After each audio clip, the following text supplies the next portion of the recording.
فارسی کا لفظ ہے یار، ہاں، اس کا مطلب ہوتا ہے بہت قریبی دوست، ہاں،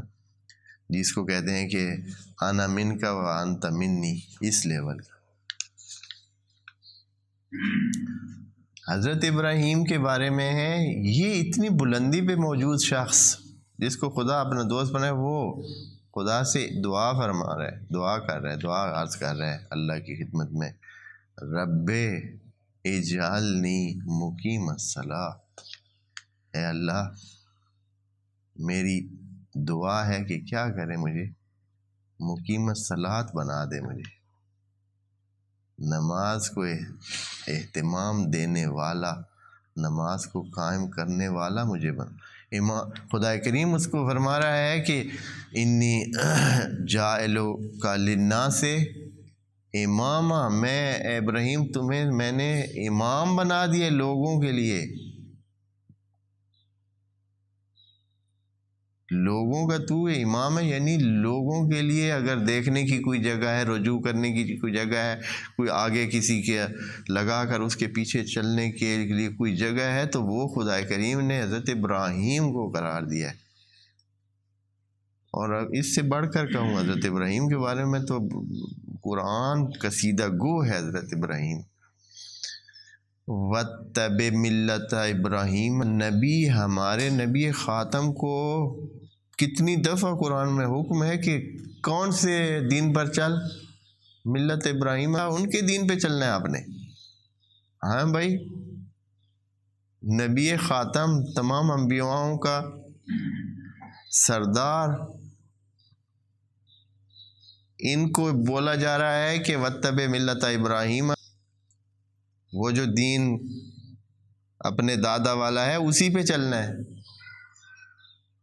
اس ابراہیم کی بات، ان کی خواہش کیا ہے؟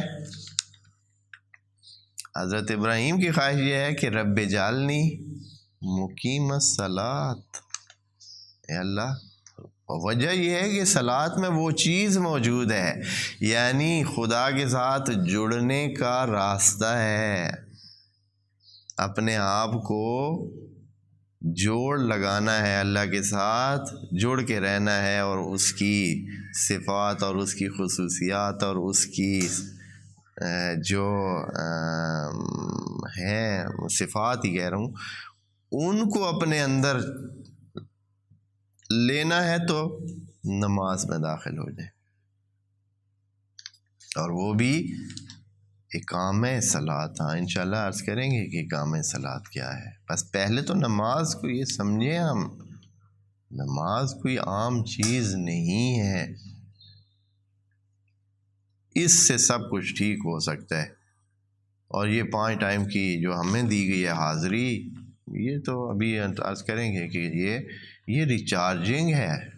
انسان جب اس دنیا کے مسائل سے، مشکلات سے، پتہ نہیں کیا کیا ادھر ادھر، یہ وہ انسان کو اپنے راستے سے ہلانے کے لیے کتنی چیزیں ہو جاتی ہیں، تو پھر سے جیسے آپ کے موبائل کی چارجنگ ختم ہوتی ہے تو پھر کیا کرتے ہیں، چارجنگ پہ لگا دیتے ہیں۔ یہ 5 ٹائم ہمارے لیے چارجنگ کے ٹائم ہے، جیسے ہی چارجنگ ختم ہوئی انسان ادھر ادھر ہو جاتا ہے دنیا کے مسائل میں۔ خدا کو پتہ ہے کہ یہ جس جگہ ہے ادھر اس کا بچنا آسان نہیں ہے، اس لیے اس کو بار بار چارج کرے تاکہ اس کی بیٹری فل رہے۔ ہاں، یہاں ہمارے یار لوگ جاتے ہیں چارجر کے، موبائل میں چارجر لگایا ہوا ہے لیکن سوئچ بجلی میں لگا ہی نہیں ہے، ہاں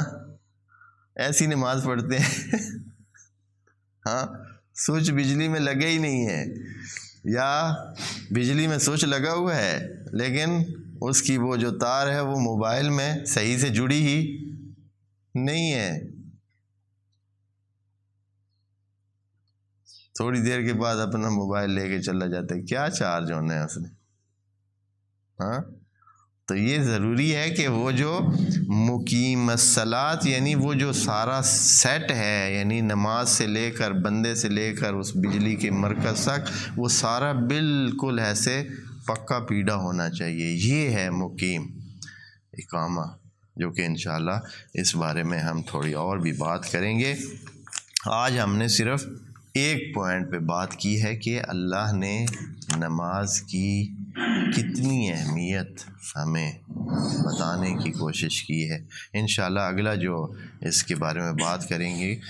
وہ یہ ہے کہ کیوں ہے، کچھ باتیں تو یقیناً اس کی ممکن ہے آج ہو گئی ہوں، لیکن کیوں اہمیت ہے اس کی، اور